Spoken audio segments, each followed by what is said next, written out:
Hello, everyone. Blue Star Saber here with, Yeah, I'm gonna get totally Mangareader. and we are here to once again discuss Record of Ragnarok, Round 8, the Battle of Science, as I called it. But see, so that's probably a giveaway of who's fighting if you're not paying attention to my avatar. But yeah. But after 7 rounds, humanity has finally taken the lead against the gods, which I think surprised both me and Mangareader, as we didn't expect them to do it so soon. Says you. Okay, you Actually, okay? I have no idea. I don't remember what I said last time. Probably not. Yeah, You're probably right.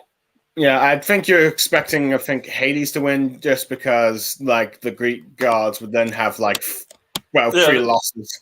yeah. The Or only something. Greek god that won was freaking Zeus.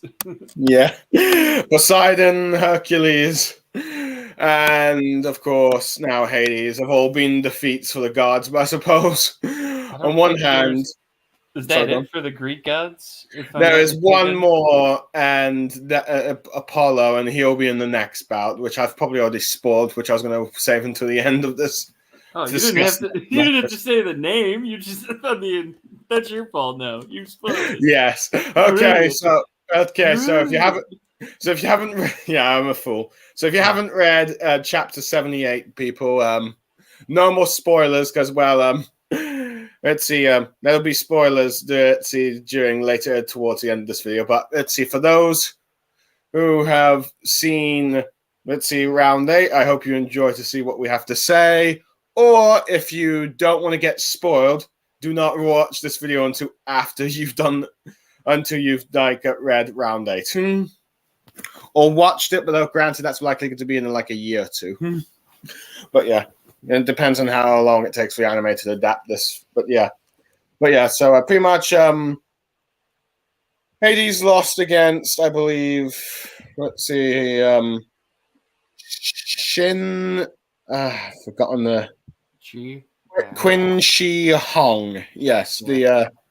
the first emperor of a united China, I believe. The first emperor.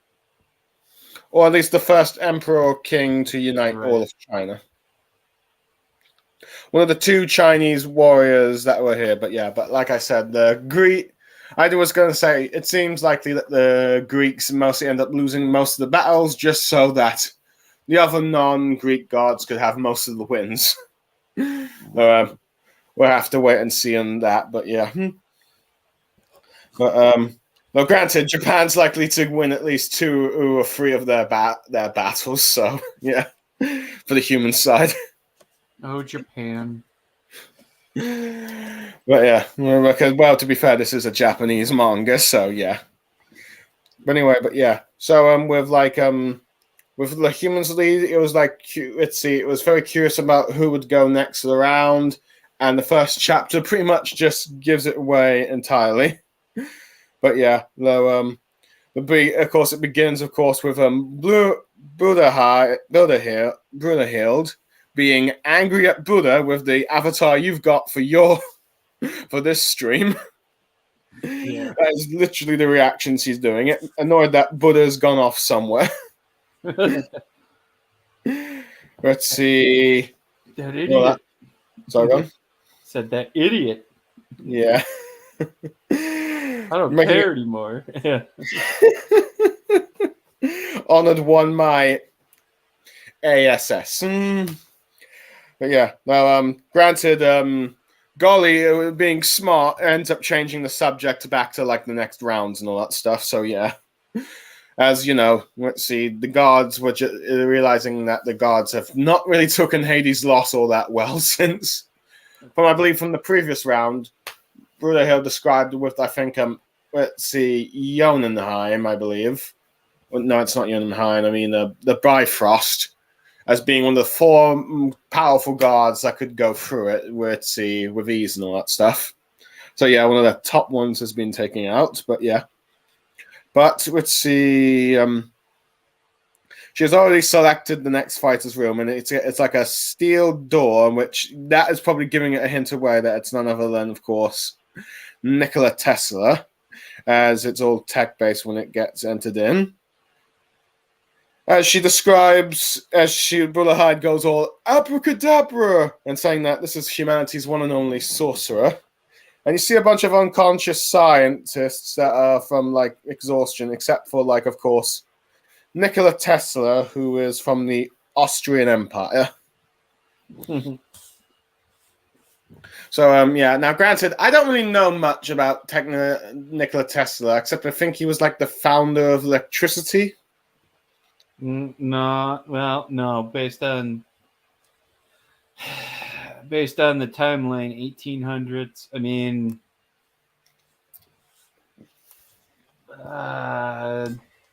you're making me do my damn history lesson all over again. To be fair, I only really learned about Nikola Tesla from an episode of Jodie Whittaker's Doctor Who, which suburban American inventor, electrical engineer, mechanical engineer, and futurist. Best known for his contributes in design. I mean, he wasn't the founder of electricity, but he's technically the creator of the electric system, so to speak. Okay, fair enough. So he's one of, like, the first ritzy founders of it, pretty much. I mean, Thomas Edison was the founder of the light bulb, which was essentially the first use of electricity. Yeah. But I mean, before that, then there was Benjamin Franklin, who discovered lightning, yada yada. Fair enough, but yeah. But pretty much, let's see, a lot of his technological stuff is what has helped build the modern techs that we have today and all that stuff. Yep. And they describe him as the ultimate mad scientist of his time. And it's kind of interesting of a personality that he has when Brunhide just describes, let's see, his work as like magic, but he's like, no, ne, but just saying no in all different types of languages. Saying it's no magic, it's science. Yep. I do love Gole's reaction. Like, I don't get it, but it's like super cool and all that stuff. But yeah. So he's got all the materials he needs for his next thing, and that's where the ninth eldest of the Valkyries, Gondo, comes in. Let's see. I do like the sort of. She kind of reminds me of a. I don't know you, but it seems to be like some sort of like a priestess of some sort design. I mean, they're Valkyries, so yeah.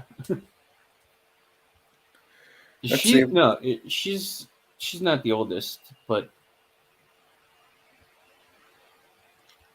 I was gonna say, I mean, based on designs they could have went with, but whatever. I mean, all of them have semi kind of relevant designs with the character.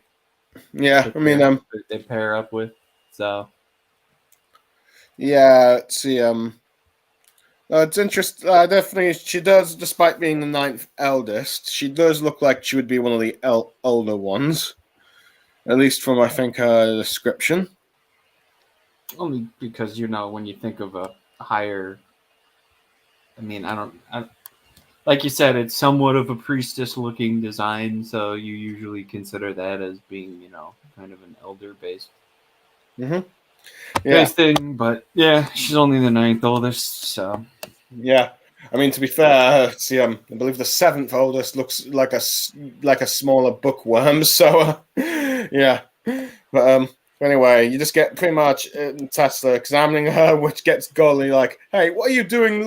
Checking out my sister like that?" But then it's like the most out of context like words he says. Will you offer up your body to him? And it's like, and she gladly accepts, which confuses Gondola. And like, Golly, I believe. It's like, because the way it's implied. But yeah, they pretty much fuse together to create, and her power is magic wielded, despite the fact that he hates that word. They fuse together to make pretty much a mecha suit of armor and all that stuff. In a sense, you could say they've pretty much turned him into sort of like, the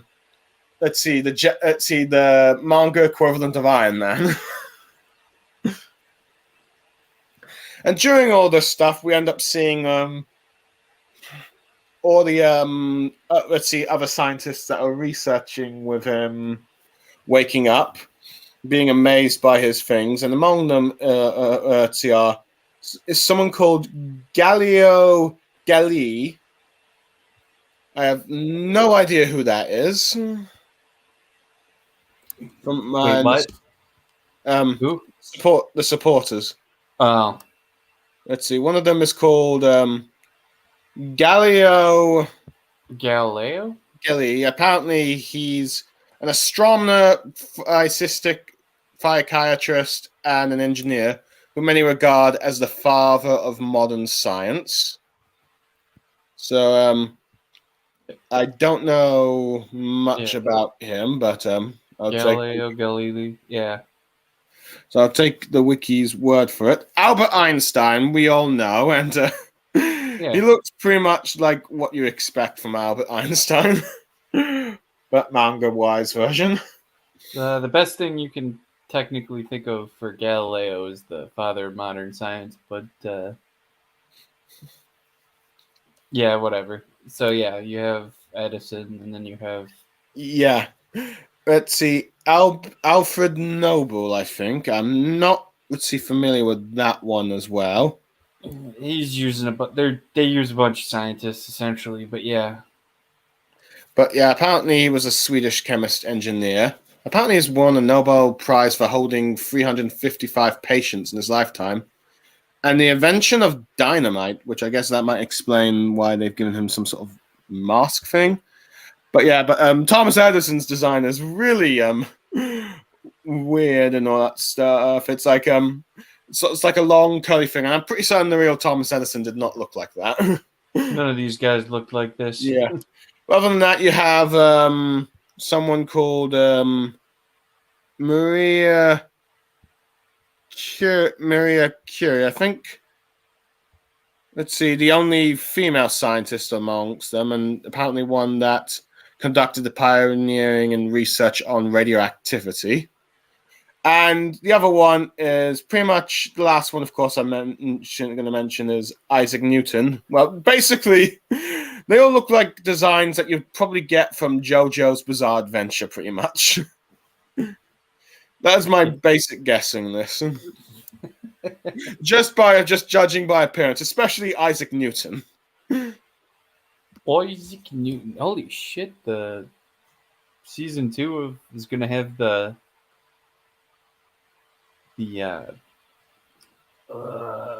Buddha fight? That's crazy. I didn't anticipate that. Oh yeah, let's see. It seems well. Yes. Just a quick cut away. From my understanding, season 2 was split into 2 parts with the Jack versus Hercules and Shiva versus Rayo Taman, I believe, fights, and Buddha. Let's see, and Buddha and the Buddha fight is going to be for round 6 is going to be like episodes 11 to 15 and all that stuff. So they decided to split later. I was wondering. I did wonder if that would be the case, mostly just because the opening shows Buddha and who he's fighting for, like couple of frames or whatever. Yeah, in the opening, so it's like it felt kind of weird that they wouldn't have the air and all that stuff. But I guess they decided to wait a bit more time before releasing episodes. Yeah, I was gonna say it's just surprising to me because that one didn't. I mean, it's been a while, but it ended not too long ago. So yeah, my guess is they decided to take a book from Attack on Titan with the final season and just split the seasons in parts. So thankfully, they're not splitting it into 3 parts. Well, this one's a monthly manga, so yeah, it's going to be a lot more difficult to. Yeah, and you never know how many episodes you're going to need to make out of a fight. Right. Yeah. So, but you pretty much got Nikola Tesla and his sort of super automation, which I do like the design of. Think of every mecha anime you can think of. That's pretty much based on what it is, but maybe a little bit of, maybe some implications of steampunk, but it's mostly got like halos and like at least one of those long shoulder pad things. That's best as I can describe it. As Nikola just punches his fist together, saying it's time for them to surpass the gods. And then we cut to Hermes' room, and let's see him writing one of his new songs in which Beelzebub is there as he realizes that's a requiem for Hades. And it seems he's been doing this for all of the, fallen warriors in Ragnarok, both human and gods, pretty much. Saying that is the offering he can leave for these fine men. But he is asking Beelzebub why he's here, and Beelzebub reveals that he's going next, revealing that, those who are fighting next, Beelzebub versus Nikola Tesla. I have to ask, Mangareader, when these two contestants were next, were you surprised about this matchup? Maybe, I guess, only because I don't remember Beelzebub being much of a scientist, but yeah. I will admit, I think when there was in the early stages of the manga and all that stuff, I think many people expected Beelzebub to fight Kentucky, mostly because apparently he had some. I think I saw some YouTuber talking about how he seemed to have some sort of witty mythology around slaying a demon or something. So I think that I always forget Beelzebub's Lord of the Flies. Like every single time, I always forget that. Yeah. I mean, granted, I only really know Beelzebub from two different types of pop culture media. One is the Canadian Devil in South Park, when they did that episode on freemium. Yeah. And the other is, I think it's Beelzebub 66 or something. I don't know. That one manga where he's a baby being raised by this dude who doesn't raise him. Probably 666. Oh, yeah. So I understand it was sort of cancelled or rushed its ending and all that stuff. But nevertheless, it was one of those mangas that was ongoing during the time of Naruto. Right. I just know the anime when Naruto and the Big Three were popular. I do know that the main character was voiced by the same guy who did Zoro. That's literally my knowledge on it. But yeah. But I suppose that when it was revealed that Beelzebub was this guy that experiments on like demons and monsters, and what he did to like Zero Foku, I guess, creating Hygiene, I guess it was inevitable that it would be like the one who battles against another scientist. So yeah, it's the battle of the scientists, but I think it's also been described as the one who a god who destroys with a human who creates in a way. Yeah. Well, I mean, Tesla being kind of, they did it right in this sense, in that it's dark versus light. So. So it's a sort of interesting contrast, I'd say. I mean, once they finally establish, or once whoever, I don't remember, I don't know the guy's name, the artist or the author for this, or if it's both, I don't know. It doesn't matter. But there's 3 creators for this manga series. It has 3 creators. Jesus. Yeah. With that being said, regardless, let's see. I believe it is. Let's see. It was written by Shinya Yumura and Takayumi Fukiku, and it's illustrated by Acha Jikiya. It was formerly published by Tokuma Shoten, but now it's done by Koemix. Well, all right then. Yeah, that's just the little details there. Let's see, and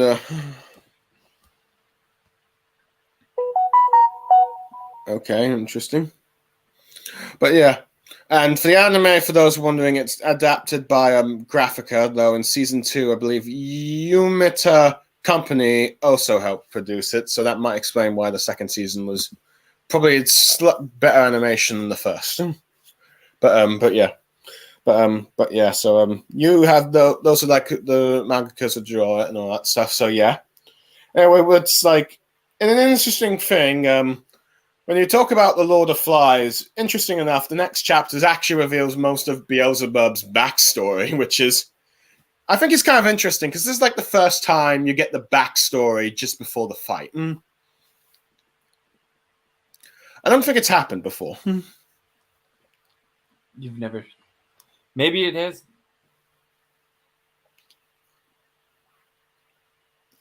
But yeah, but other than that, but Nikola Tesla and let's see, Beelzebub, guys of creation and destruction. Let's see, I suppose this goes like a theme of like characters who are similar end up fighting each other, but yeah. That's what all these have been mostly. Yeah. But pretty much let's see.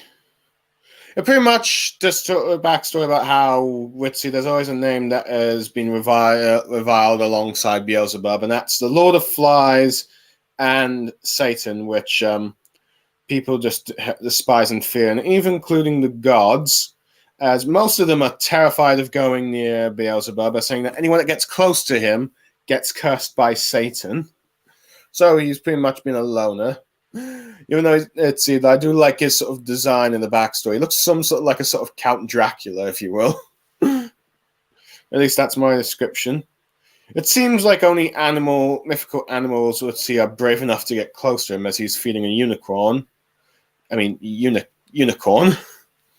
But he eventually gets befriended by three angels. Azel, Samuel, and Lucifer, which is kind of interesting because normally Lucifer is often the one that's, associated with the word, Satan. Though, interesting, there is some Roman mythology where Lucifer was the Latin name of a Greek god of Prophosis, who was a personification of the planet Venus. Personification. Yeah, I know with the Lady Venice. I know who that is. But instead of like being the devil in like Record of Ragnarok manga, he's instead let's see an angel. Which, to be fair, in Christian mythology, Lucifer was a fallen angel. Well, yeah, all versions of the devil, regardless. Many names: Satan, Lucifer, Beelzebub. Yeah. Let's see. They were all considered a fallen angel. Yeah. Azrael's apparently one of the fallen angels and one of the leaders of the Watchers, and Samuel is apparently in some early Samuel's name means venom/poison of God. Or from what I'm reading from the trivia, in some early Jewish law, Samuel is considered the angel of death. Shit. Yeah.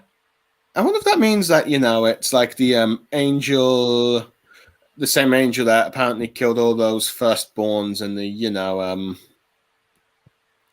I think it's the, what do they call it? The, let's see, in the 10 plagues.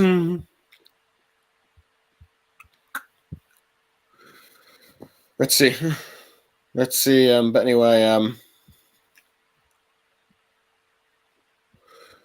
let's see. But yeah, they pretty much they're pretty much goofy. They're all sort of goofy personalities, and they just want to come and hang out with Beelzebub. Let's see. I believe Azo is an eater. Samuel is a bookworm, and let's see. Lucifer is just a friendly guy, and he just wants them to be friends. But Beelzebub, of course, is reluctant. But the silly antics get him to laugh, and eventually they drag him along to the Garden of Eden, and they steal apples. They have all this sort of fun together, and all that stuff. And he looks like he's had friends for the first time, and looks like he wants to hang out with them forever, and no longer feels alone. But then when he falls asleep, and then he wakes up, he finds them all dead and their hearts ripped out. Realizing that the curse of Satan is real, that everyone says it is. And at this point, Beelzebub makes it his goal to find and kill Satan. That eventually leads to like the next person he meets. Let's see, a goddess Lilith, who's sort of like a lady with sort of bat wings on her head, or for her hair and all that stuff. And apparently, according to the trivia, Lilith was originally a storm demon known as Lilitu in ancient Mesopotamian mythology. And apparently, in some Jewish folklore, Lilith appears as Adam's first wife. Wow. We're going deep into mythology here now. Yeah, I just figured I'd just look at the trivia just for those ones, but yeah. That's funny. Yeah. No, it's a good idea because, I mean, this is still, regardless of how horrifically botched the historical accuracies of this series are, there's still, historic crap behind the actual names. So, yes. Yeah. But pretty much she wants to find Satan because Lucifer was his friend, and she pretty much is just as stubborn as Lucifer and befriending or hanging out with Beelzebub when she just pretty much gives him an order, and you see them sort of like journeying together and all that stuff, researching, trying to find Satan. And you can see that they've gone close, but at some point they couldn't find no options. And after Beelzebub has a nightmare of the loss of his 3 friends from Satan, she comforts him and all that stuff, and he promises to protect her after learning about how Lucifer was a sort of kind guy that would just befriended everyone, didn't want anyone to be alone, and that's how he recruited the other 2, and then later Beelzebub himself. And it looks like, let's see, Beelzebub has once again found happiness, but then when he goes to sleep and wakes up again, he finally learns the horrible truth that he is Satan, and that, let's see, whenever his love reaches the utmost peak, he would destroy those that he loves. And we see the flashback of him killing the others, but you see Lucifer trying to stop him, but then also embracing him, realizing that's probably not his fault.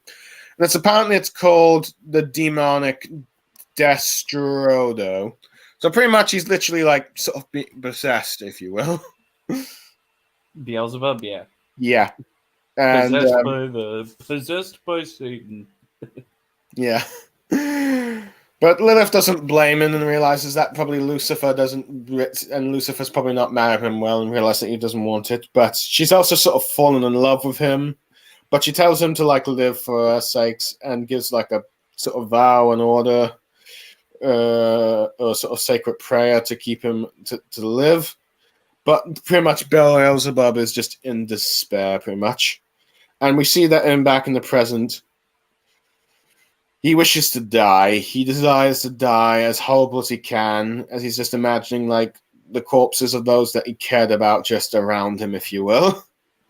So yeah, we sort of get the gist of his character. And it's probably why he tried to recreate creatures like hydrogen and all that stuff, because he wants to die, and he probably wants someone strong enough, capable of killing him.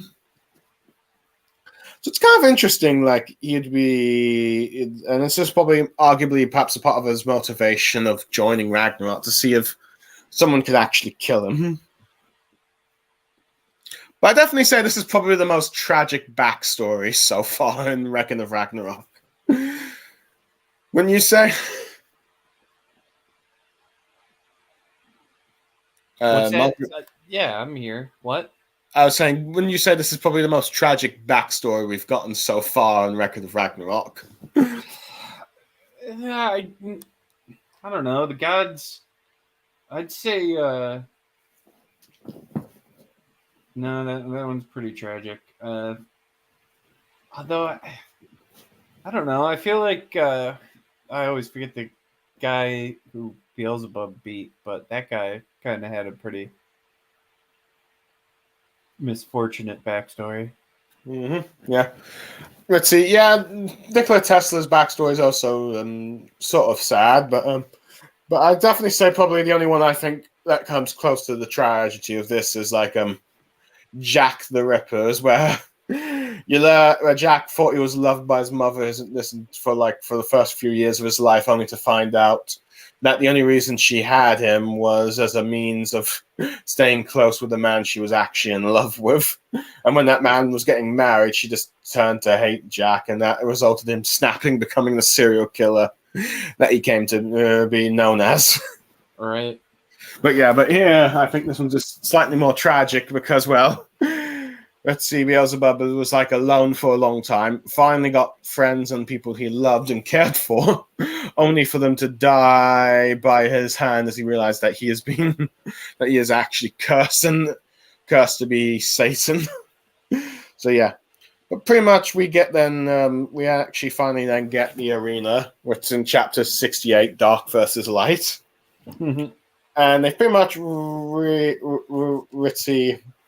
remodeled it into a hexagon with a pit and all that stuff for this round. So yeah, you get like the sort of intro with like the god from hell has arrived with the Lord of Flies symbol. And all the gods realize that it can't be, realize that it's actually him. And they're all pretty much terrified. As I believe, let me just, what is his name again? I believe his name is, Heimdall. Yeah, Heimdall. Yeah, describes him as a god of destruction, ready to bring despair to the humans and the gods himself. But yeah, he pretty much destroys his door, and you've got, I think, I believe it is Nostradamus. Let's see, he just realized that Goth Boy has come out. Let's see, just describing who he would devour, man or god. But yeah, describing him as the priest of the deadly sin of gluttony, rule of the evil spirits, and also sort of like his power being unleashed, and how humans tremble him and fear him, as they call him the Lord of Flies. And this is Lord of Flies, and this is where you get a lot of very religious, mostly Christian people just realizing that it's the devil. As you get a close up of one just crawling across, let's see, just holding in prayer, because yeah, it's like, oh no, not the devil. Oh no, yeah. Yeah, it's kind of funny. I just really love their reactions as they're all praying, like asking for God to help them or something. Oh no! Yeah. But I do like how Beelzebub just in just that pose of just standing with just his skeleton staff. Yeah, that's death. Mm-hmm. Yeah. I'm still curious as to why he's called the Lord of the Flies. I'm going to type actually the actual Lord of the Flies on Wikipedia. You might find a book, because that's what one of the books is. That's what one of the great books is called. Yeah. One of the greatest books in history is called Lord of the Flies. So you'd have to look up Beelzebub with that most. Yeah, likely. so yeah, on Wikipedia, pretty much that. It's got many different ways of how to spell his name. Apparently, it's a Philistine god formerly worshipped in Ekron and later adopted by the Sam Abarak religions as a major demon. The name Beelzebub is associated with the Catany god Baal. Yeah. Which I think the manga gets to later. Yeah, they tell you Baal in his intro. Yeah. But pretty much but yeah, he's got like different, and it seems like the mangaka has adopted all the things that they've described him here. One of the 7 demons of hell for like the 7 demons, for the 7 deadly demons and all that stuff, like the sin of gluttony and all that stuff. So yeah, it seems that mostly in Christian mythology, he's not really necessarily the devil himself, but evil demon and all that stuff. But yeah, but I do like the sort of gods react. But it's interesting because in a sense, the gods are like, oh, great, not this guy. I can't believe it, who have to use him. But I guess it's just like, okay, it looks like if we want to beat humanity, I guess we have no choice but to use him. I do like how Golly just comments about how the gods seem to really dislike Beelzebub a lot more than they probably should. But Bruno says like that's just sort of god he is. And then of course the introduction of Nikola Tesla, and I think they use the sort of like the sort of witty generator grid thing that he made in his lifetime as the intro to him. It's pretty much just like a slide door with just like electricity popping out. And I do like Heimdall's reactions, like all these humans are just such show-offs, but yeah. And let's see. I think it describes him as the man that brought light to humans and brought forth a new sort of magic called science, as he's just as Beelzebub's just sliding up, flying and all that stuff. As he's the man who brought, humanity closest to the god. And people called him like the only true sorcerer. And as he goes like, Nikola Tesla! And I really just love how Nikola Tesla is just using the own electricity to just write out his name above him and all that stuff. I thought that was brilliant. I actually considered using that as the avatar instead of this for a sec, but I decided to just do both of the two combatants like I did like last time, but yeah.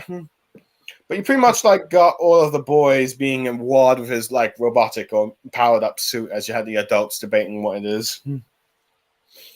So yeah, as they're about to fight, but yeah. But in many ways, it's kind of interesting because I feel like this is sort of like a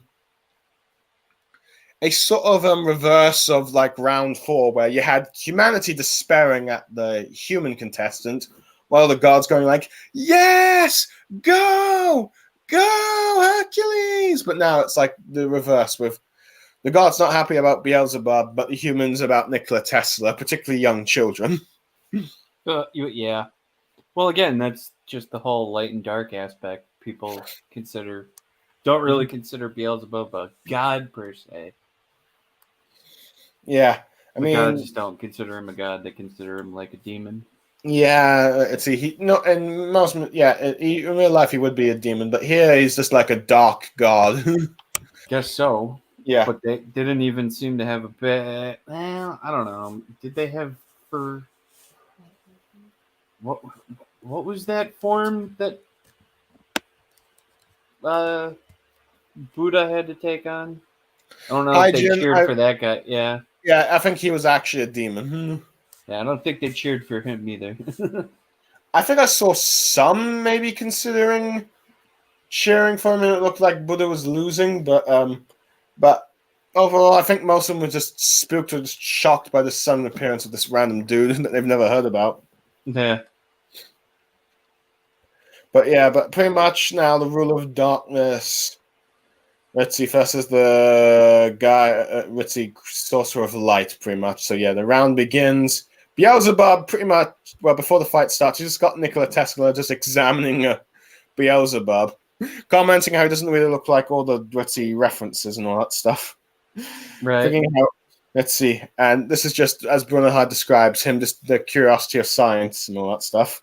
But Beelzebub is having none of it, and it's just immediately, let's see, saying that he's going to wipe him out. Of course, he goes like, no, and saying that humans will be the ones to win in the end. Let's see, as he goes on about creation and progression. So, he pretty much Beelzebub does the first attack with his staff, destroying the thing. And the chapter ends when Heimdall goes like, is this magic? But he's like, no, and, Nicola's like, no, this is science. So, So I do quite like the sort of dynamic you have between them. Let's see, Beelzebub just wants to get the fight on. Nikola Tesla just wants to, like, when willing to just examine the whole situation with a scientist's curiosity. Right. But yeah. But pretty much it's just showing the two different personalities. It's funny. Yeah. But yeah. But pretty much I think next chapter sort of begins with like scientists explaining about the Beelzebub's abilities, the laws of physics, or let's see, as I think Galileo says, but Thomas Edison says it's vibration. And Galileo gets upset because he wants to say it. And Hermes is explaining it to like Ares about how it works. as it allows Beelzebub to, like, shake the earth and all that stuff. But yeah, so they fight for a bit, and it seems like Beelzebub using an attack called Devil's Wings Flapping or something. Yeah, Yeah. I don't know. I don't know what you wanted me to say about that. Yeah, and I think that he teases Ares a little bit about him not even able to shatter his own body, which that freaks out Ares. But yeah, but you also have Zeus with his now fictional brother Adamantius, just discussing about the ability and all that stuff. It seems like let's see, Zeus was surprised about how excited Beelzebub was to get in this match, and this is where Adamantius first hints that Beelzebub and Hades had some sort of relationship about what's going on and all that stuff. But yeah. Oh, But, yeah?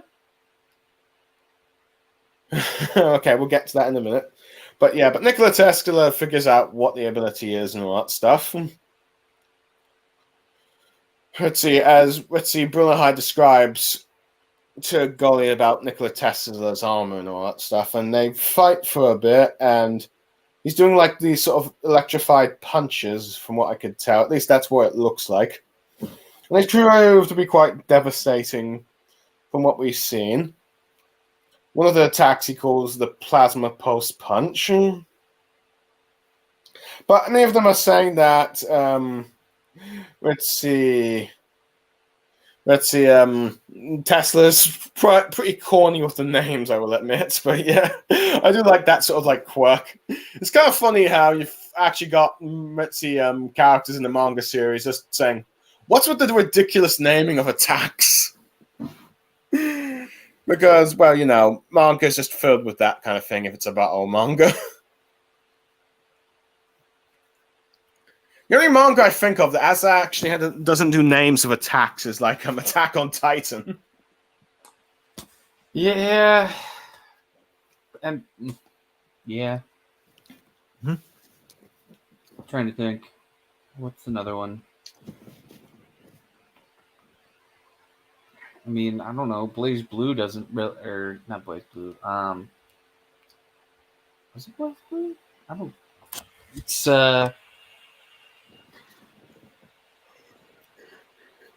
God, what is that? Blue Exorcist doesn't really, as far as I know. I don't remember them saying attack names, but maybe they do. But yeah. But they Exorcist. yeah. But they pretty much fight for a bit as Tesla eventually tries to a sort of very serious bunch about after saying how even with science, humanity can reach the gods. But it's blocked by, I believe, Beelzebub's Sora Sakami, where he's using a staff which gets some sort of shield thing called the Gates of Hell. But Tesla's course gets fascinated by it, but Beelzebub is just now doing another move called Sarato Va, Fallen Angel's Gluttony, where you see a giant fly behind him. Though whether or not Tesla can see the fly, I'm not sure. But it's like he's about to attack, but Tesla's about to do some counterattack with his own thing, saying how science has no limits. And they've pretty much got like a clash between them.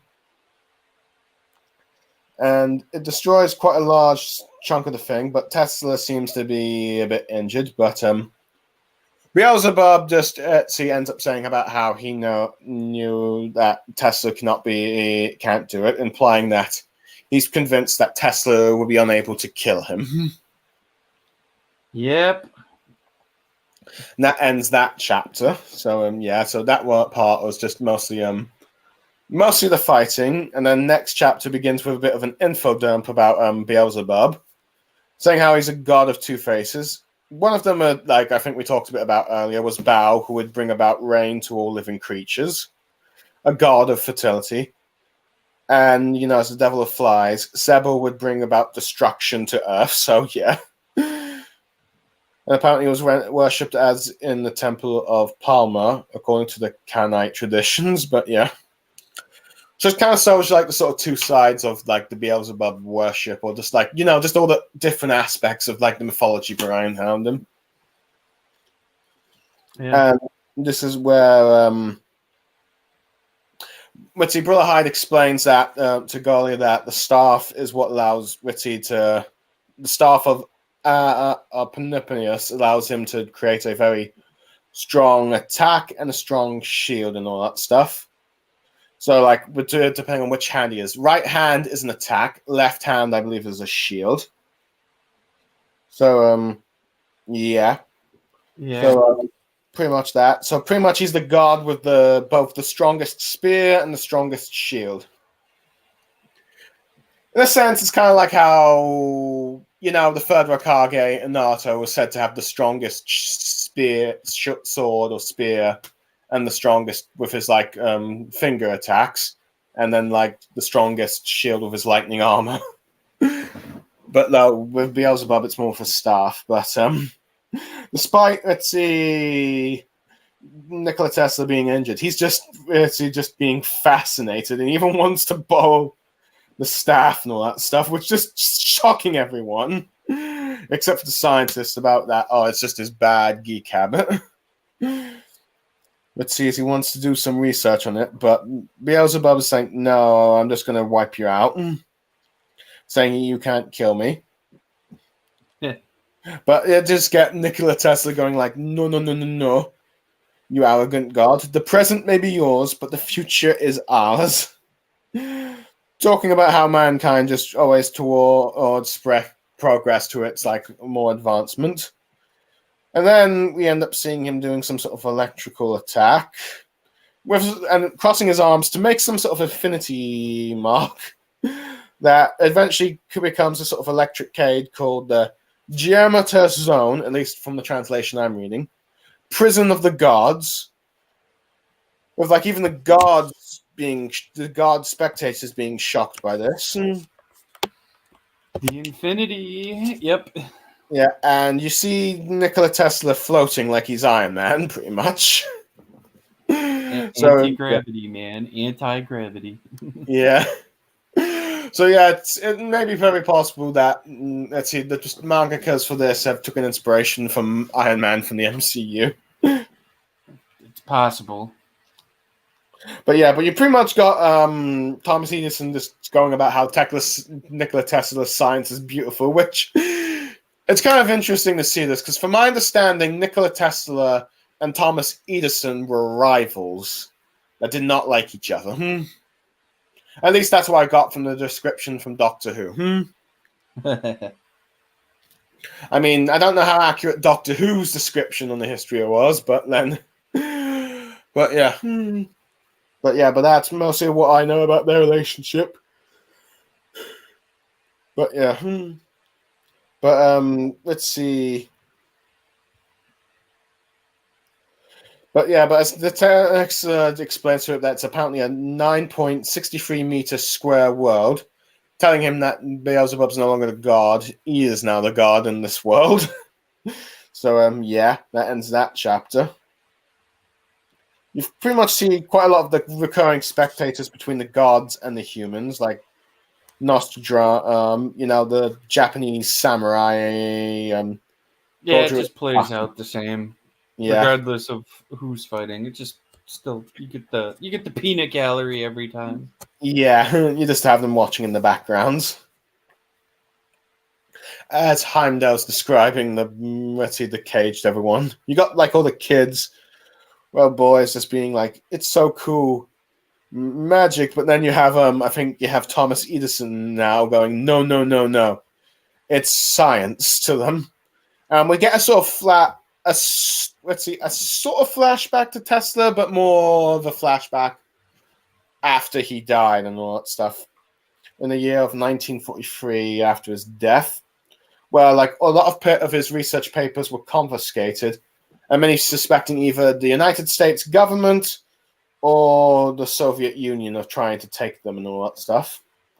Well, the US FBI and the Soviet Union's KGB, of course, because, Cold War and all that stuff. Well, actually, this was during World War II, but still. Yeah. World War II. But yeah, let's see. This pretty much stole this research, and apparently one of the things they took was apparently a gravity system.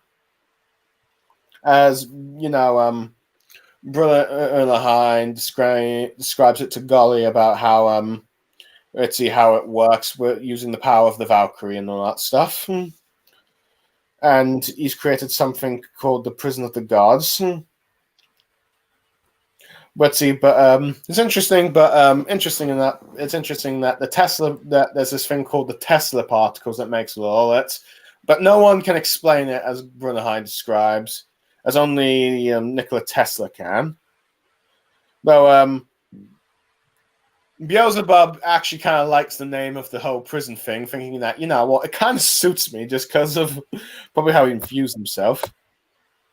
But Nikola Tesla says you're not really going to like his science, as he then immediately speeds in and punches him and all that stuff. When Beelzebub takes damage for the first time, as Hermes explains that it was sort of like a sort of marathon thing where it takes a while for a speedrunner to run first off. I do like how the whole thing is you have like a schoolgirl outrunning Ares and then eventually Tesla running them both. But Tesla has managed to make it so that he could go at his max speed straight away and all that stuff. So that's apparently a move called Speed Zero Max. So he goes for more speed attacks. And eventually Beelzebub fights back with a move called Fallen Angel of Gluttony. But he dodges it, and then I think Tesla uses a move called the Tesla Steps to do all the dodging. But of course, you get like the scientists going like, "This is lame," and apparently even Hades is.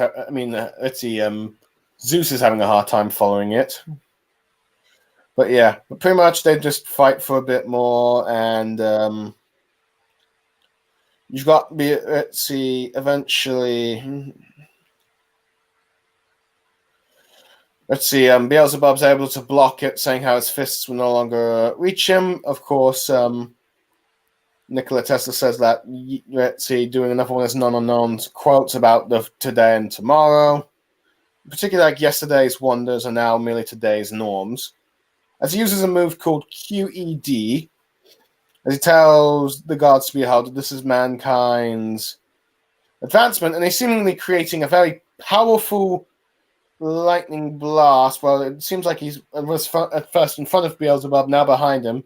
A powerful strike of light that seems to just like it's coming down from the heavens and all that stuff, if you will. That ends the sort of chapter.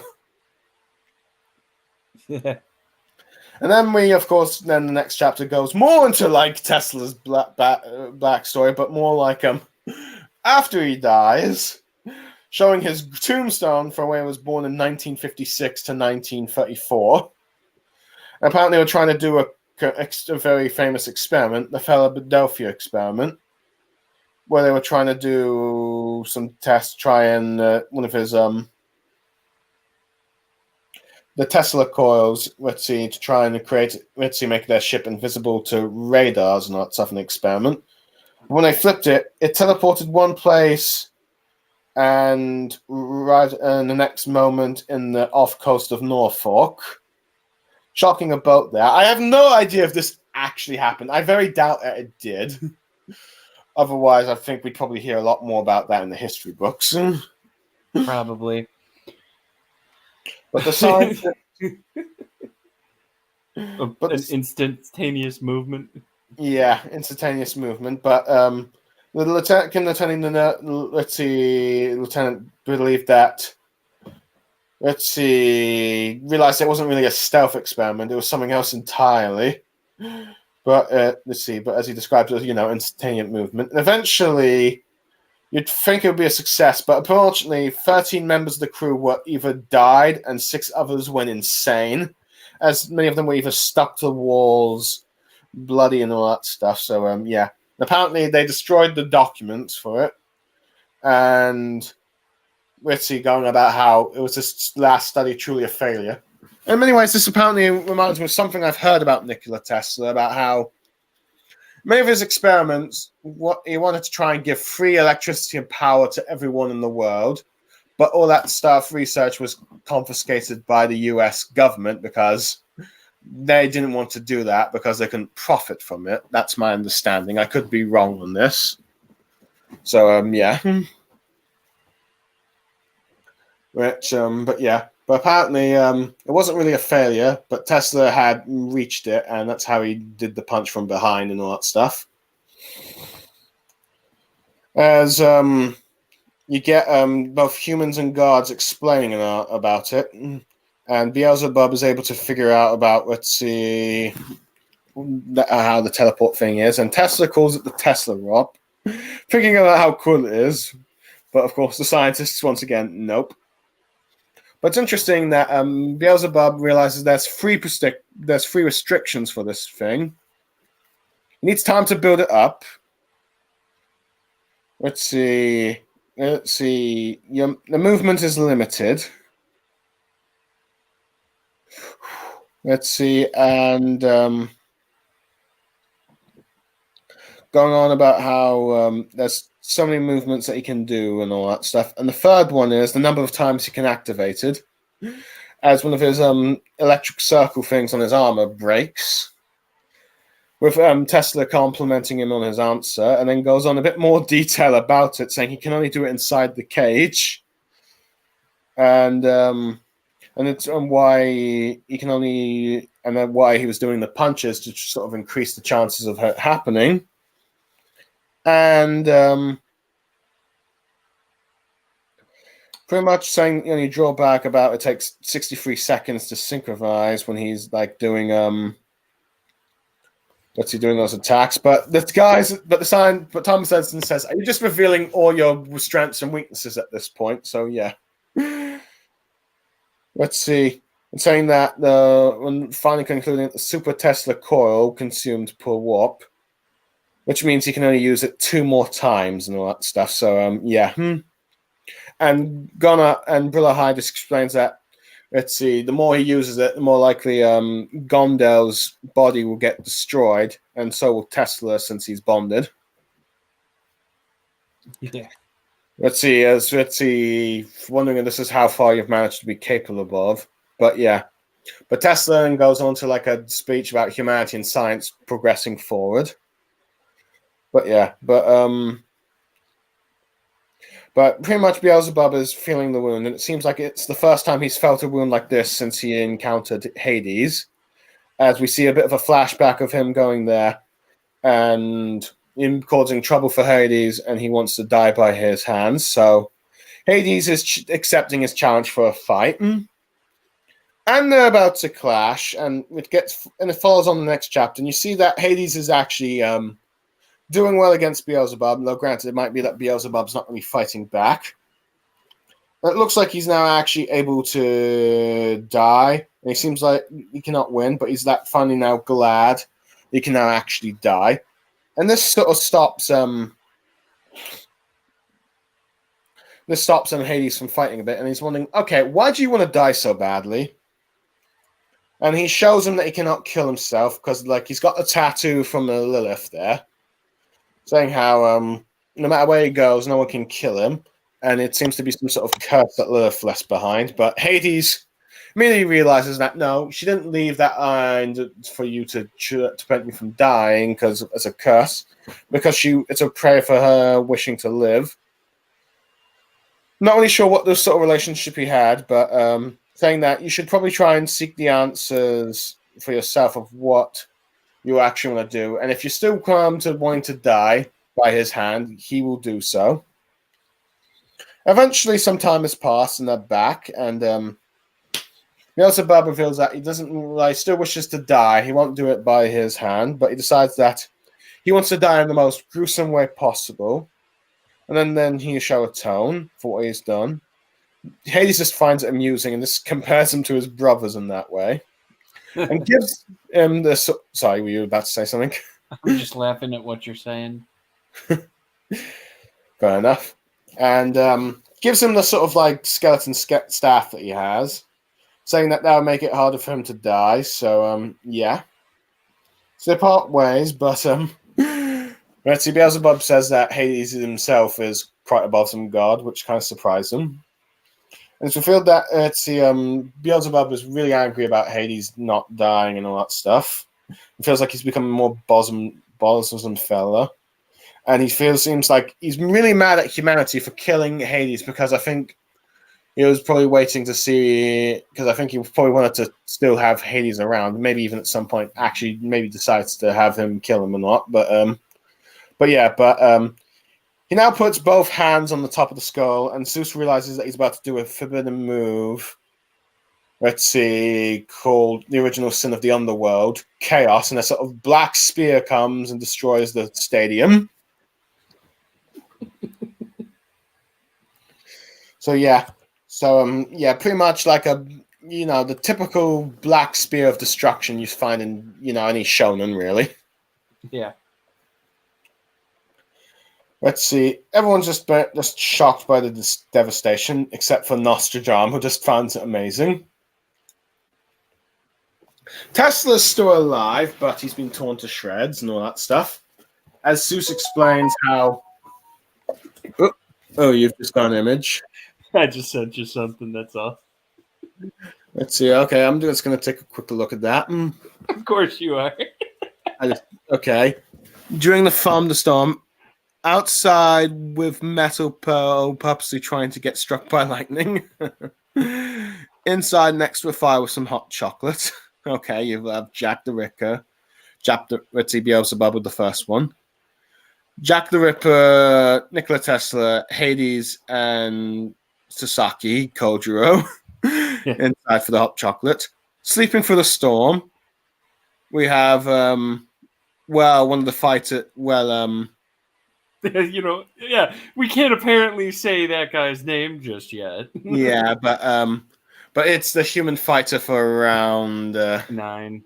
Yeah, with like Rain Tamon, Shiva, Thor, and Lubu. Yeah, they would sleep during that. Sleeping through the storm. Petrified by thunder, which you have Zero Foco and other fighter for round 9. Yeah. Trying to confront the scared people, Hercules, yeah. Stuck outside in the rain, Zeus. And angry because the Wi-Fi's gone out, which is apparently Buddha, Adam, and Poseidon. Okay, I'm pretty certain I can see that with Buddha, but I'm not sure about Adam and Poseidon.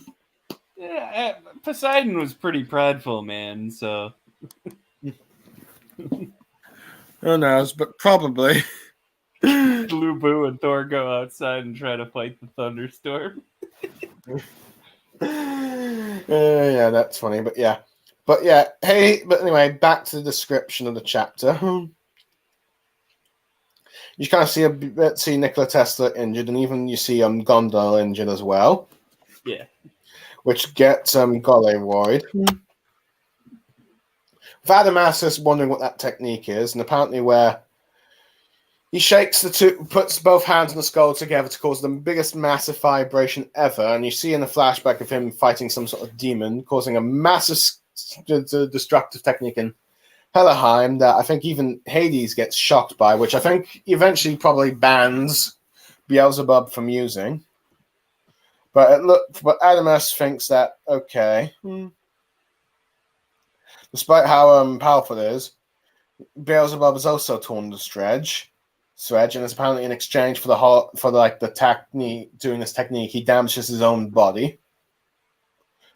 And apparently, Beelzebub made a miscalculation on Tesla surviving that or not, as he himself is surprised. But he ended up sacrificing one of his Tesla coils just to, survive the punch and all that stuff. And just to create a powerful punch, just to try and defend it from the looks of things. But yeah. Yeah. Sorry, you wanted to say something? I'm just saying he defended it, man. Yeah, but let's see. Let's see. Beelzebub say, "Oh, the end is here now." But of course, Tesla's like, "No, no, no." Let's see. Saying how humans have no end and forever, and we finally get a flashback with Nikola Tesla when he was actually alive. It's just kind of funny just to see that most of the flashbacks we got of Tesla, but mostly about his skills and granted they were his skills and ability. They were after when he was dead, but now we got one when he was alive.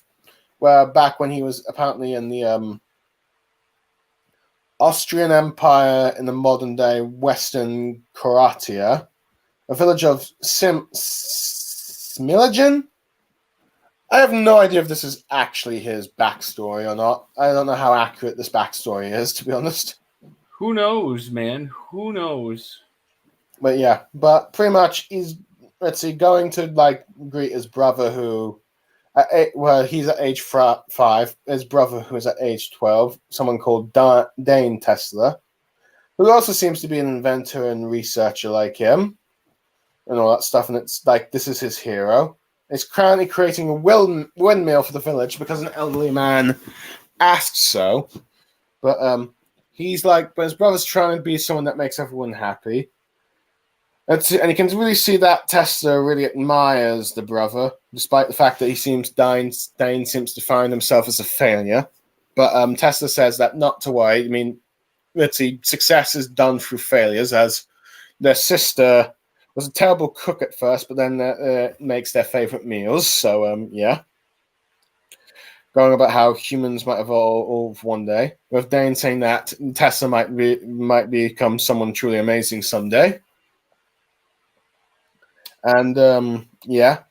But, yeah, so he pretty much loved hanging out with his brother. But then one day during a thunderstorm, the parents out of the house, Dane goes to check on the windmill. He gets struck by lightning and dies. Let's see. The elderly man apologizing to the family, thinking it's his fault, and Tesla says that, let's see, Dane will live on forever through science. Many of the spectators just think that he's just trying to assure the elderly man. But Tesla believes every word. And apparently the windmill's not working. But so they think it's a failure. But Tesla continues to develop and improve it. And then 6 years later, with like improved designs, they get the windmill working.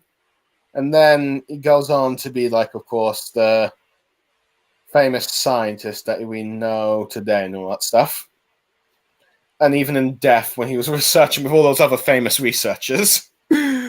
So, yeah. And you just got everyone cheering him on from the human side, including his brother. And now we see there, as Tesla says, as long as science continues to grow and flourish, humanity will never die. Which I guess you could say is true to some extent.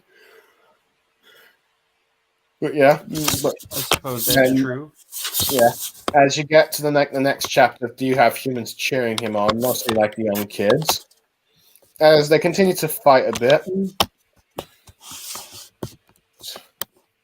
Let's see. With Adamus is wondering why Beelzebub doesn't use another one of that chaotic things, but Zeus reveals that Beelzebub probably is unable to use it again.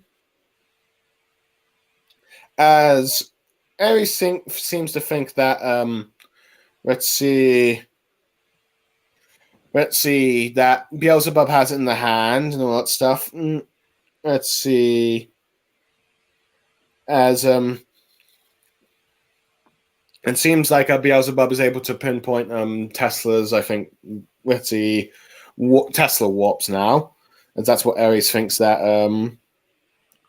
let's see, with his defense that he can probably win this now. But Hermes points out that, let's see, as long as he has like that super Tesla claw, if he can do that one last strike with it, he could win it and all that stuff. But yeah, but the outcome of this battle is hard to determine. So you pretty much have them just pretty much clashing with each other. Tesla, of course, gets injured at some point. At this point, you start to see a lot of the guards just booing Tesla and starting to cheer on. Beelzebub, saying, "Kill this human!"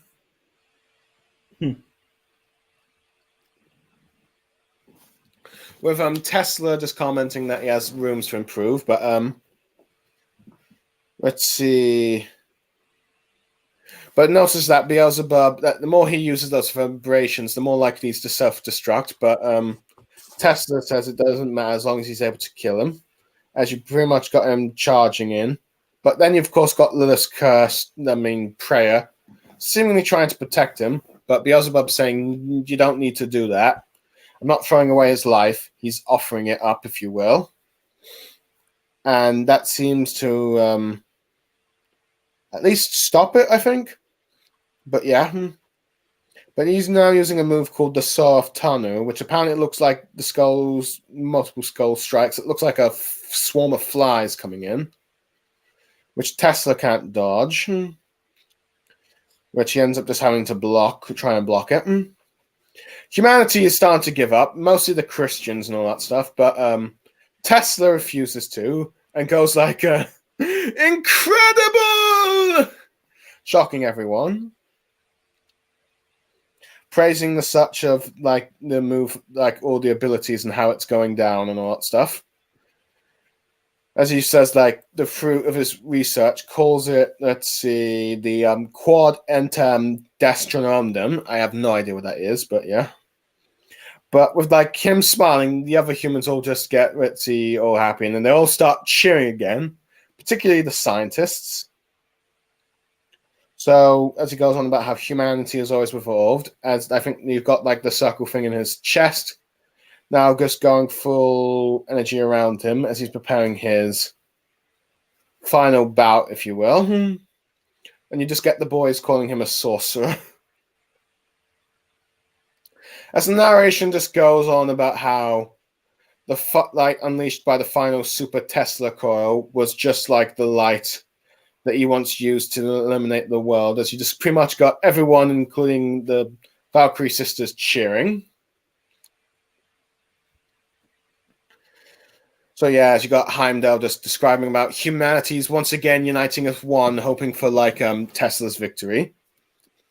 And this is where we sort of see a bunch of new spectators with like Jack the Ripper and his Valkyrie, with like her cheering her sister on and all that stuff. But Jack points out that that shield is the big problem. And you pretty much got both sides just going, "Go for it, Tesla! Go for it, Beelzebub!" As now he's just got Beelzebub putting up his shield and Tesla just doing repeated punches and all that stuff, trying to get through. Just shocking those that are watching. But it seems like as Heimdall comments that Beelzebub is putting all his strength into his defense, where the scientist is commenting that Nikola Tesla is just doing a gamble with all those multiple fists he's doing it and all that stuff. Adamasius thinks that the barrage can't go on forever and eventually lose, but Zeus points out that the vibrations for Beelzebub's defenses also have a limit as well. With Adamas just saying, "Don't you dare lose, Beelzebub." And just pretty much just got people just cheering all over from like both sides for their respective champion. As Heimdall just goes on, "The spear of the strongest science in human history, or the shield of the strongest god of the underworld. Who will win this clash?" and all that stuff. With like the scientists just commenting about how they're evenly matched, and you've got you have Parmesidus saying, "Just go for prove the superiority of science to the gods," if you will. But yeah, I do think at some point during this fight you have Beelzebub acknowledge Tesla. I can't remember where it was, but I might have skimmed through that bit. But yeah, but it looks like he's doing his final attack, and it looks like Tesla gets knocked down, and Beelzebub looks like he's ready to strike the final blow, but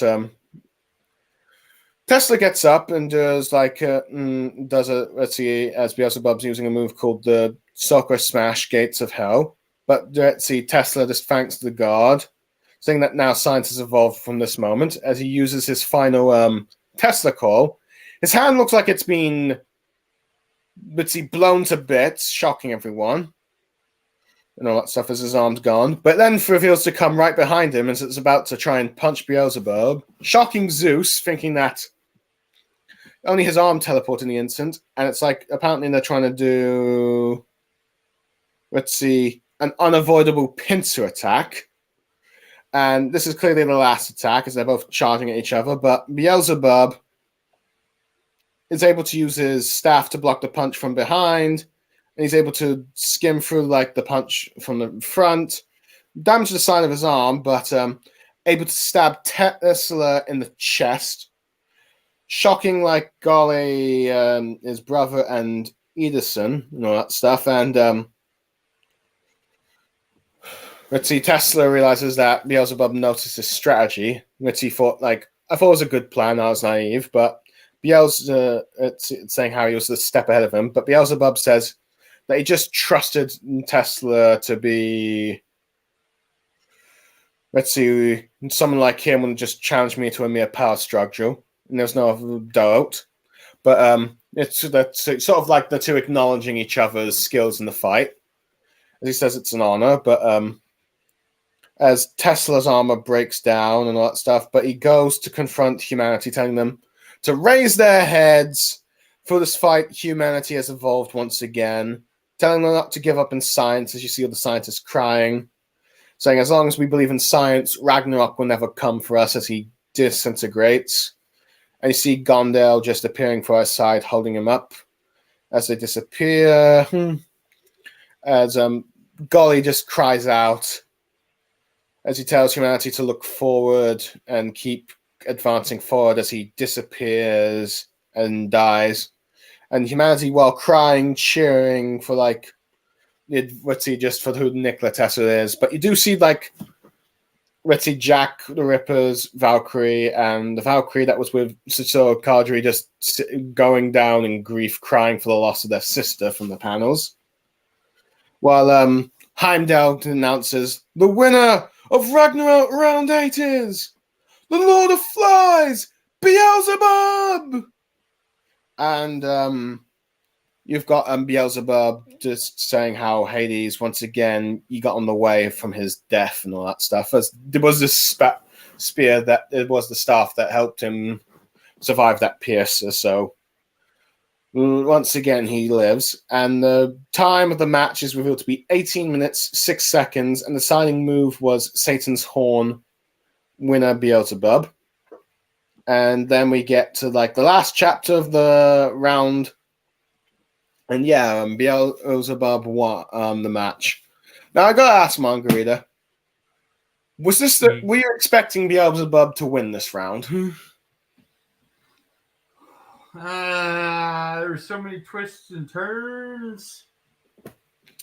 I don't know. I guess I was hoping for maybe. Part of me was hoping that it would have just been a draw. Yeah, I have to admit, that's what I was kind of expecting. I was expecting maybe this would be a draw. Which I know. Did we have one of those yet? I don't think so. No, it's been before this match. You had 4 wins for humanity and 3 wins for gods. So I don't even know what a draw would have done. I don't know if it would have counted as a win for both teams or if it would have just been like canceled, like basically neutralized. Neutral for both, it would seem, but yeah. It would just essentially mean, I guess it would mean the gods would have less opportunities to win at that point.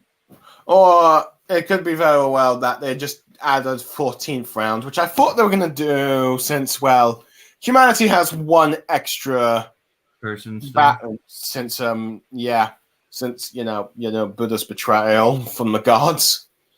Now, interesting enough, apparently Albert Einstein, according to the wiki, Ragnarok wiki, was considered as a one of the potential candidate for the champion, but Tesla was chosen. Which, to be fair, I think if it was a Western writer doing it, they probably would have chosen Albert Einstein.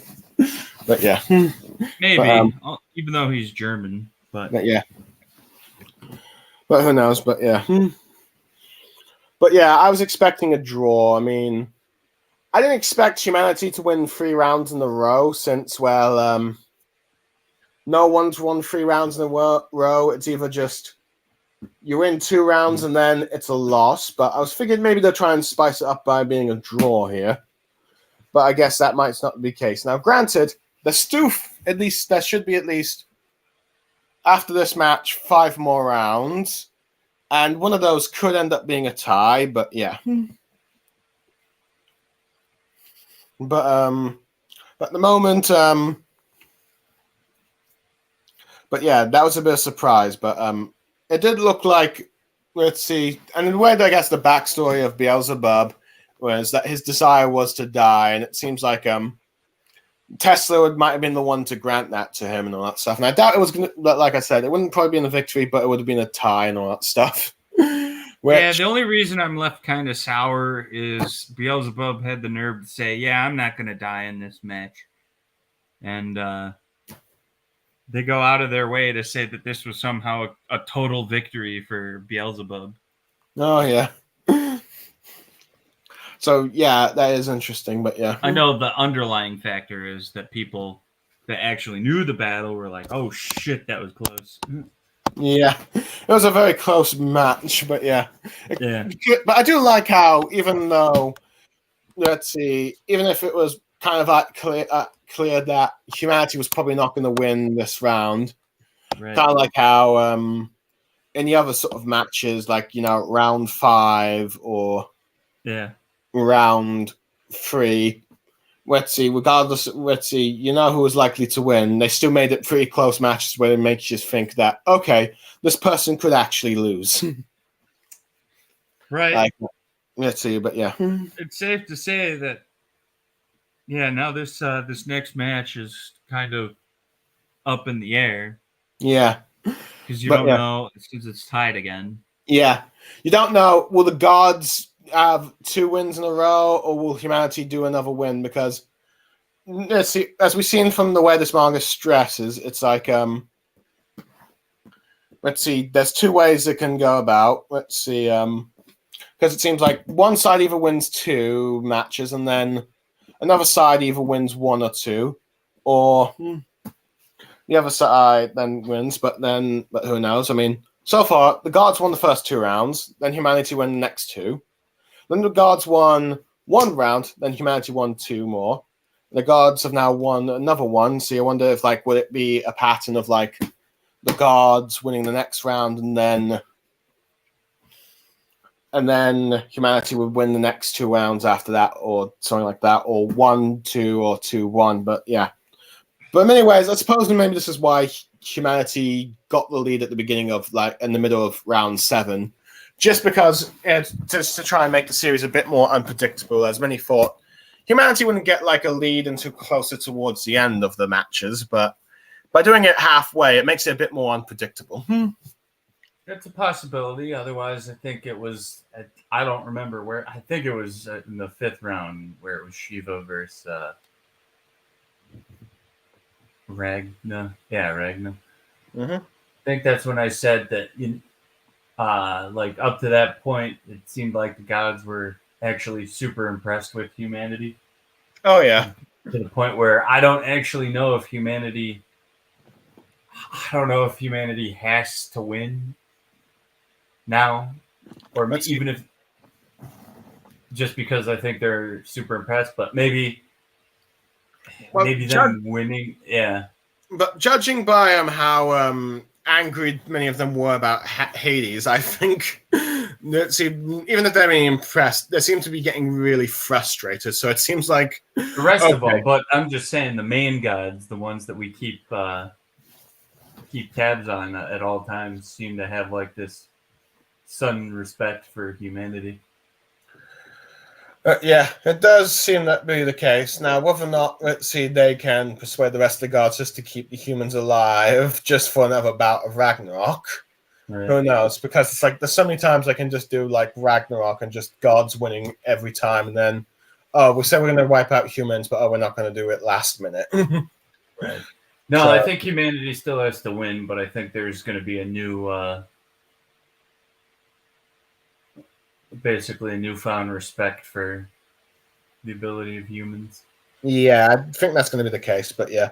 But anyway, in the sort of aftermath chat, I think it's time before we get into the aftermath chapter, where, of course, like you said, Andel describes it as a total victory from Nikola Tesla's suicide attack, but yeah. Right. But, But as for this battle, I mean, like I said, I'm still kind of left kind of mad that Beelzebub was right and that he wasn't going to die in this battle, but I guess it would have been like way. I mean, I guess it wouldn't have been that unheard of for humanity to take basically a 2-0 lead. yeah, because only to blow it, because again, this is the gods that we're talking about. But yeah, not to mention, I think if humanity had 2 wins before the gods, it's like the next round. Okay, it's going to be obvious that the gods win. Right. Yeah, it's going to be a bit more predictable, but yeah. But let's see. But yeah, but pretty much after Beelzebub's victory, you now have all the gods like that human was still incredible, but yeah. But let's see. They all now start praising Beelzebub. Well done! I believed in you, you bastard! I knew you could pull it through. Well, I've changed my opinion. It's like I'll be honest. I feel like the minute that came up, and I mean like the first time where all the gods were like, we have to rely on this guy. I felt like that was the moment I knew that this was a loss for humanity. Yeah. It's like, fun. Oh, yeah, they're all disgruntled with him being out there. Yeah. So of course he's gonna win, and they're gonna be like, well, you know what? Actually, that's actually kind of cool with that. That's great. Now I don't know how this will change his relationship with these gods, but for all we know, Beelzebub might just find them like. He just probably doesn't care in the first place. Yeah. But yeah. He seems to compare them to humanity at this point, saying there really is no much difference between gods and humans. Yeah. But yeah. Well, yeah, they're fickle, apparently. Yeah. I think he seems to have acknowledged humanity, but also probably realized just how sometimes just some of the flaws of the gods themselves. But yeah. But he does wonder what Hades thinks. But yeah, but you just pretty much see him wounded just walking back and all that stuff. But yeah. Right. But then you have like Ares and Hermes talking with him, thinking it was a close call, as Hermes explaining about the teleportation technique to him. Because, Ares has to be the idiot for the gods. Right. Despite being the war god. The god of war. But yeah. It explains how he teleported his arm and all that stuff, creating that sort of pincer attack. And even Zeus comments that he didn't even expect Nikola Tesla to do that, which shocks Zeus. But yeah, but they pretty much comment. But I think Zeus says if it weren't for Beelzebub, it would have been all over. Truly a terrifying person, no matter what. But other scientists, despite now wiping away their tears, thinking that despite what happened to Tesla, he still progressed science towards the end and all that stuff. Let's see, and realize that even towards the end of his death, I think I think Edison says that he came up with that last move on the spot, and I think Einstein explains that perhaps witnessing Beelzebub sacrifice his own body, he learned some new skills. So yeah, in the end, he just let's see, keep developing, and even towards the end of his death, and they'll go like he's the greatest scientist of all time, and just inspires them once again to further research as they go off to try and advance science. As you got humanity smiling. In many ways, you could say it's kind of similar to how, despite the loss of Adam, humanity still stood tall as Adam showed them that they could stand their ground against the gods. But yeah. But Gal is just crying that, the loss of her sister, though.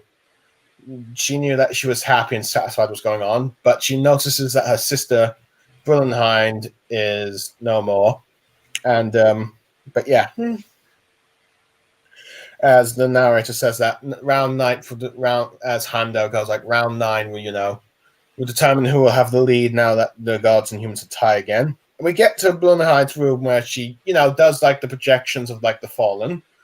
Though interesting, it seemed like she only did the humans, but she seems to have done holograms for the god fighters as well, as she reveals that each of like an aspect of like the fallen warriors: Lubu Joy, Adam Love, Poseidon Pride, Hercules Justice or Heracles Justice, Ray Tamon Passion, Sirovoku Innocence, Zeus Dignity, and now Tesla's Advance, saying how they're all truly wonderful fighters, and she's crying while she's praying.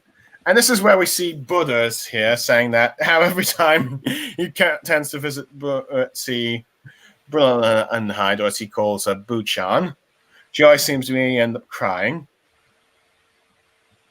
Surprised that she would be in like such sentimental feelings, but she is annoyed about how he's not out of his hospital room and why he's in like taking a nap in her room, but he only reveals that he come to ask her one thing.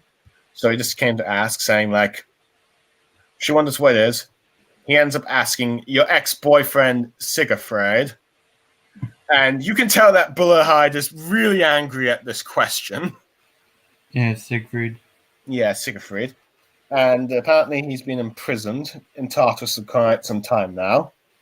And asking is there some connection between him and Ragnarok and her ex, but she goes like, and she says no, and this seems to surprise Buddha, saying that there isn't, and says there's no point in playing dumb with him. He says that Sig is not her ex-boyfriend, and she just smiles at him creepily in the most angry expression you can see. That it seems to like spook Buddha enough that he drops his lollipop and all that stuff. So it's like, okay, he probably might have realized that he might have stepped too far in his questioning, or at least it's just surprised us just how angry that comment has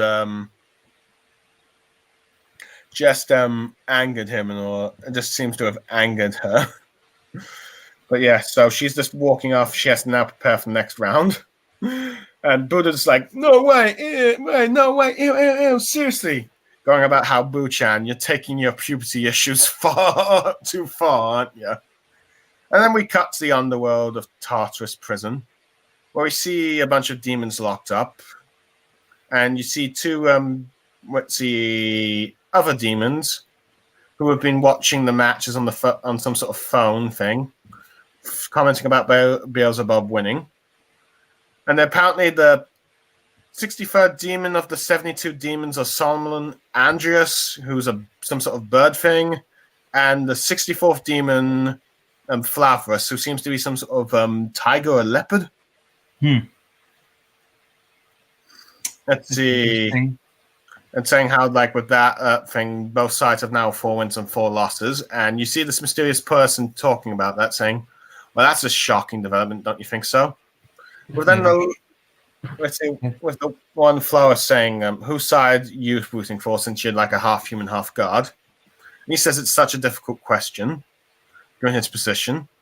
But then the bird reminds the guy it's not supposed to talk back to him. But the guy says, like, come on, just talk for a bit. But they're like, no, we're not talking anymore. Go away. But he comments about how this is boring, but she's trying his best and wonders if she's doing okay. Saying, and it's revealed to be Sigurfred of Norse mythology, telling Hilde not to push herself. And that ends the sort of course, round 8. We finally get a glimpse of the Sigurfred that Buddha has sent Kentucky to search for. Now, a little, from what I understand of Sigurfred, he's apparently in Norse mythology, he's known as the dragon's legendary hero who killed a dragon. And apparently he's described as the lover let's see, of like Brunhild, and I think we talked about this maybe last time. So yeah, so that seems like that's what it seems to be doing. So I'm not going to go too much into it, but yeah. But apparently, Bulahide was apparently his lover, or let's see, or his lover was killed. Let's see, died in a quarrel between him and his wife Granda or Kamaheld and another woman Brunaheld or something. But yeah, it really depends on the myth. But it seems like here he's just like the sort of ex-boyfriend of Brunaheld. But from what Brunahide's words saying, implying that he was not my ex, either that he still considers him in a relationship, or she considers him never to be in a relationship with her to begin with. But yeah, but regardless, it seems that Buddha's convinced that this Sigurfield is her motivation for Ragnarok, and I'm just wondering, what do you think's going to happen with this guy? What, Apollo? You know, Sigurfed. Oh, Siegfried? Yeah. Was he on the list? No, he was not on the list. That's interesting. He's currently a prisoner in Tartarus. Well, I know he's a prisoner. That's what Buddha said. Yeah. I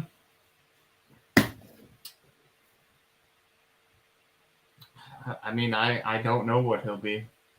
I mean, at the moment, he seems torn between siding with either humans and the gods because of his demigod status.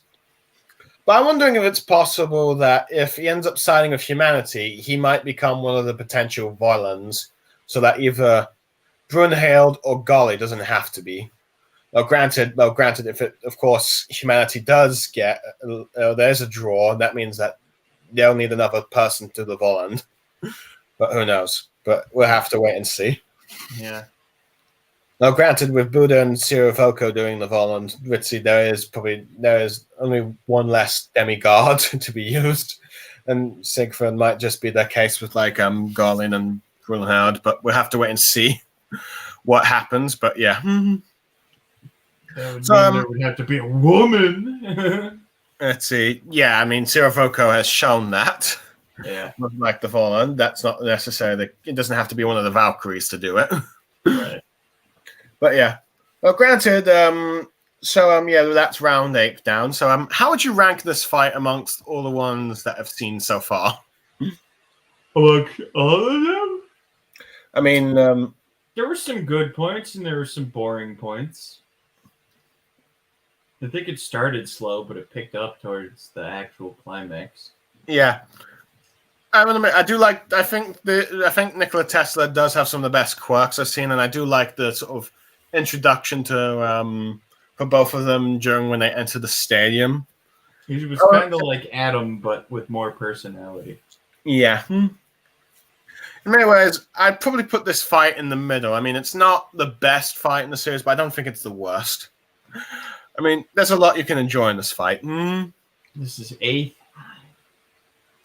I'd still say. Sorry, go on. I don't really know if there should be a top 5 yet, with only 8 matches that done is true. so far. Yeah, but go ahead. But maybe it's, I guess, right now in the top 5. I mean, I guess. Yeah. I definitely say probably the top 2 fights for me are probably You like we all know you like the Hercules and Jack the Ripper fight. Yeah, that fight. Say this every time. Yeah, and Adam and Zeus and Adam and Zeus was really cool. Yeah, and I think the 2 weakest fights I think have been regarded by those who read this manga are probably Thor versus Lubu, but that was because it's the startup fight, and I think it's possible that it's either Shiva versus Raim Tamon or either Buddha versus Sirivoko. Either one of those 2 fights I think is considered weaker, but yeah.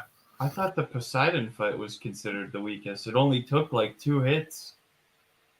Oh, okay. I could be wrong. I thought that's what it was, but I know there wasn't that many due to the dude's prediction skill. He didn't really get hit that off. I mean, he got hit like twice, and then he killed Poseidon in like 2 moves, I think, is what it was. Oh, okay, I could be wrong. I don't know. I guess I'm not sure how the fandom rates the fights then, but yeah. I mean, I don't even know if anyone has actually even graded the fights. That is well. I think most people grade at least the Jack and the Adam fights because those are the ones that have gotten most people into the series. You have to look at the Reddit to see if there is that. Yeah, that's true.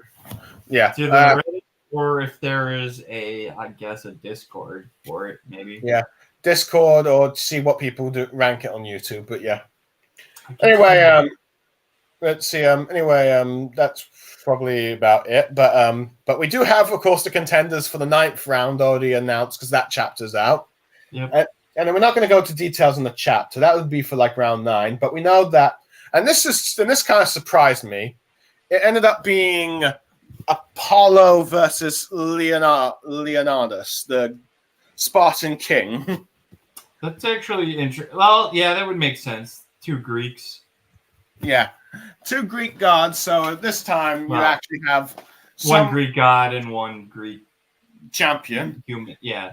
And it seems like they do have a history from what the chapter has implied. At least Apollo, anyway, has history. Yeah. Or not Apollo, but Leonidas. But Apollo's like, I'm sorry, who are you? Yeah, well. But yeah, but in many ways, this is probably interestingly enough, this is probably the first round since round 6 to have a human and god that had Ritzy champion that actually knew each other from their flashbacks. And this is probably the first round since round 5 since since round 3, arguably, where you've got a new guard and a new human champion. Let's see, because all the other rounds you either had like a guard that was introduced a few rounds beforehand, or a human that was introduced a few rounds beforehand, or at least a human or a guard that was introduced in this one, and another one that was introduced in the other round. But yeah. Let's see. Round 1 was Thor versus Boo. Round 2 was Adam versus Zeus. Round 3 was Poseidon versus Japanese guy who you said the name of, but I don't remember. Satoru Kojin or something. But yeah. Round 4 was Jack versus Hercules. Round 5 was Shiva versus Raiden. Random. Yeah. Well, right. Yeah. We apologize for the mistranslations, mispronunciations of the names, everyone. Sorry, go on. I thought it was Raiden, but whatever. Yeah, Raiden. Yeah, I think it was Raiden. Sorry. Go on. We haven't been saying Raiden the whole time, man. Okay, sorry, but yeah. I know. I'm just saying, it's like, now that I thought about it, we haven't said Raiden once. We've been saying like some completely different name, which is still in the R range, but Yeah. And then round 6 was Buddha versus Sirafoku. Was that round 6? Yeah. I thought that was round 7. Round 7 was Hades versus Quinn. That's right, yeah. Yeah. So yeah, that's right. Never mind. You're right. Round 6 was Buddha. Mm-hmm. Holy crap. Been so long. And yet I was just saying, for whatever reason, that fight didn't end. That fight just ended not too long ago, which I was wrong. It was Hades the fight just ended. Yeah. So yeah, now you have Tesla versus Beelzbub, and it was kind of interesting that you had back-to-back underworld-based gods fighting. So yeah. Well, now of course you got like the final Greek god and all that stuff. Now we have to wait and see whether or not Apollo can make one last hope for the Greeks to win, or will this be another loss for the Greeks? A Greek is going to lose regardless, but the gods would. Yeah, I don't know. I don't know where this goes. Technically, Apollo should win just based on that knowledge. But at the same time, it's like, okay, the Greeks end up usually losing, so it might be like I don't know if it's really that the Greek. Well, yeah, I don't know what the guy has against the Greek mythology, apparently, but I don't know. Leonidas just doesn't seem like the type that should lose, but Apollo, I don't know I don't know if Apollo can lose. Yeah. God Yeah. of the Sun, for God's sakes. Yeah, so it's like it's really hard to tell who could win this fight, but yeah. But Well, power to this guy for not power to the writers for not making this in any way predictable yeah. outside of maybe the first two matches. Maybe the Yeah. first two. Yeah. But pretty much I think before Ritzy Apollo's opponent was Ritzy announced, I think many predicted Shimo Haya, a sort of the sort of a sniper, I think, nicknamed the White Death, apparently the deadliest sniper in human history, having killed 500 men during the Winter War that lasted less than 100 days. Yeah, we already know what that guy looks like, unless Yeah. they change it. But Yeah, I'm but surprised they revealed it so early and they're not using him yet. So he's either round 10 or yeah. Let's see, 110 years. But yeah, it's very interesting that they have yet to use this guy. I think many people expected him to, wasn't it revealed like before the Buddha fight? yeah, his design was revealed before the Buddha fight. Same with the Chinese emperor. Well, we knew. Well, yeah, the Emperor got used fine right after that. So Yeah, I'm surprised the sniper guy still is. yeah. Now, many people, I think many mostly predicted him to fight, Apollo, because like Apollo's like bow and arrows, him sniper, so it's like a battle of the snipers. But it seems that's not going to be the case here. Now, who knows what Apollo's weapon will be yet, because we have yet to see it. But we do know that. But we do know that from Leonardo's, it's like a Spartan spear and sword, from the looks of things. True neutrality. Mangaka, please just let the Greeks have this one. Yeah, well, spear and shield. Sorry, but yeah. But yeah. So we have that now. Granted, it is interesting with since that match is not happening, because that's the one I think everyone predicted to happen with Apollo. It seems like some have theorized that Sumo Haya could end up fighting Odin as he tries to be a long distance fighter against him. Now, whether or not that will actually happen, I think there's been some fan made fights thing where Shimo Haya ends up beating Odin. Now, whether or not that's true, who knows? Because let's see, like I said, because after like Apollo and Leonidas, we have after round 9 there'll be 4. There's supposed to be 4 matches left, and generally we have pretty much on the god side after that left we have Loki and Odin. The two we're familiar with. They're likely find these ones to be, figures these ones will be some of the last ones, since Loki and Odin are like recurring background peanut gallery characters. Yeah. And sometimes used to explain the abilities. And Odin just has that sort of final boss vibe. And the only ones left are like the Japanese Susanoo no Miyokito, or Susanoo, the god that Sasuke's abilities are based off of. Yeah. And Anubis, the Egyptian god of death, I believe. I think that was Anubis. Yeah, that's an Egyptian god. Yeah. Yes, it is the god of death. Yeah, so those are the last 4 gods. But humanity, of course, have 5 champions left. We've seen Sakate Kintaki, who's now looking into Ritzy Siegfried. We have Simio Hayaya, like I said, the sniper, who we've seen the design, but not yet in the manga. Micro Nostradamus, who many I think predicting being the Joker to fight Loki. Shoujo Okitoku, who's pretty much been around since the 4th round at the end, and we just seen him as the peanut gallery background character. I think people are expecting him to fight Susanoo no Miyoki.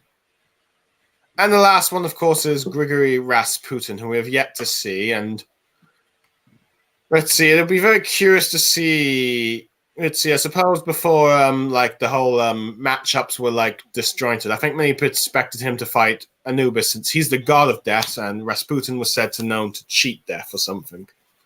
That could happen. Yeah, so that could possibly happen. Of course, then it would be like figuring out.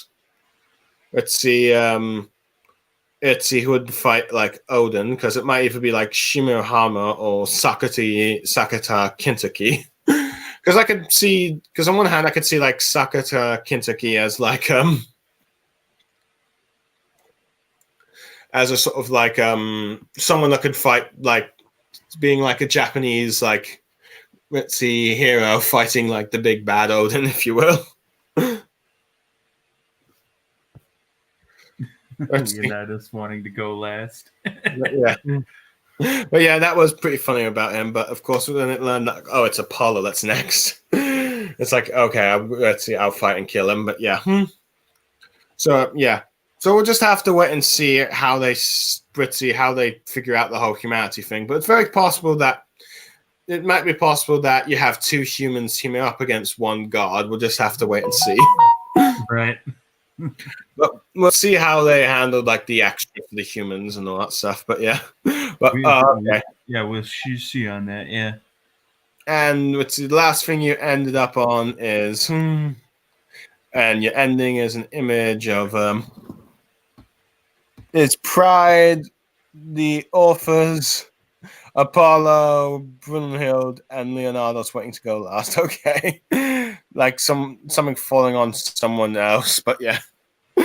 But all right, that's interesting. But yeah. Well, no, he wanted to go last. The authors didn't want him to go last. Apollo didn't want him to go last. Brunei didn't want to let him go last. Okay. His pride wouldn't let him go last. Okay, I get it now. He either wanted to be the opener or the closer. Yeah. So yeah. This man is something else. No, that's actually, I know we're not going to talk about the fight itself, but I do like the design that they gave Leonidas. Yeah, a modern day military combat thing. I think many people expected this is Spartan like look from ancient Greece, but yeah, I kind of like the design. It's like it's a bit of a shake it up a bit kind of one. But then again, I guess people should have expected that when Nikola Tesla ended up being in, let's see, with a mecha suit. So yeah, history's greatest rebel. Yeah. So yeah, it'll be very interesting. Like I said, who would win and lose, but we'll wait until, let's see, all of round 9 is actually covered. But as it says, we only got one chapter, and that was just the beginning of this fight. We'll have to wait and see. But let's see. But we do know that. Let's see that for Leonardo's, Apollo is the god of one thing he hates more than anything else in this world. So that will be a very interesting history to look at. Right. But for now, we'll just have to wait and see. Anyway, Mangareader, thank you for let's see, discussing me with Ragnarok round 8, and I'll probably look forward to discussing round 9 with you when we finally get the chance. Though I'm assuming that's going to happen next year. But for the time being, I guess we'll just discuss My Hero Academia. It's like what, 10 chapters per fight these days? It seems like it seems to be 10 to 11. Yeah. So, what you got? Yeah, it could be the tail end of the year. Yeah, it really depends if the mangakas decide to put out 2 chapters in 1 month, because sometimes they've done that. Right. But yeah, but for now, let's see, we'll probably discuss it either by the end of the year or some point at the beginning of the next year. But yeah, but for now, I am Blue Star Saber. I'm Mangareader. And we are now signing off. If you end up listening or watching this, I hope you enjoyed what we had to say. Even though I might have summarized some bits a bit too long, but I hope you found at least the discussion we had interesting. And bye for now. Yep. With that, we are done. I am interested.